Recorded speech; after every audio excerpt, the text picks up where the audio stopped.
I've never seen it rain that Like, hopefully my plants are okay. It's so hard.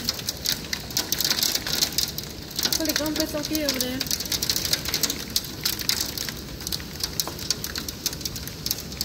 Oh, look at that. It's right. Ang bagyo. There's more, man. Ang lakas, oh. Grabe, ang lakas na. Ang lakas na hanggang. Sabay with ice. Oh my!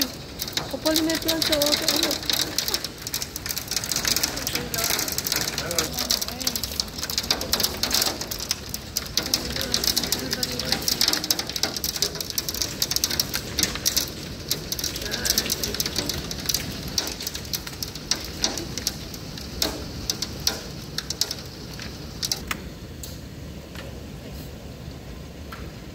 Raining, hail, and water.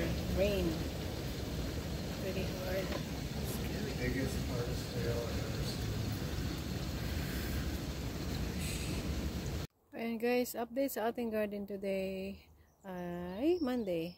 So kahapon, umulan ng malakas at nagyayelo or may yellow. So, ito yung nangyari sa aking garden after ng ulan.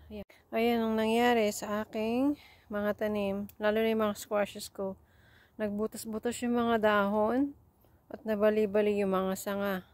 So makikita nyo na dyan yung mga pumpkins ko. Ayan. Mga squashes. Ayan, lahat.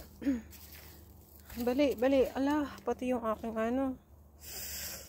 aking mga peppers, oh. Dali mo na ngayon makita yung mga laman ng aking mga pumpkins ko. Kasi sira lahat yung dahon.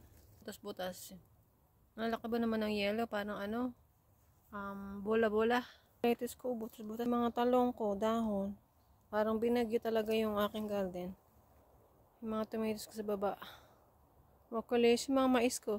Ano yung mga mais ko, oh. Nag-split yung mga dahon. Ayan, oh. Oh, nagbiyak-biyak. Buhay pa naman sila, pero biyak-biyak yung mga dahon. Lalo na banda dito sa gilid, yung aking mga beans, butas-butas din. Ayan, kung lalaki pa itong mga seed. Ang aking squash, another squash. Watermelon, bubuhay pa kaya ito? Ayan, oh, tsura. Kakalungkot. Para kung dinaanan ng bagyo, ang aking mga pananim ay nagsitumbahan. Ayan, oh, bali ang aking kamatis. Sayang ang dahon, may bunga na. Sabi ang pinsala, para akong dinaanan ng signal number 4 na bagyo. Na. Ayan, oh. Laki ng pumpkin. Kitang-kita.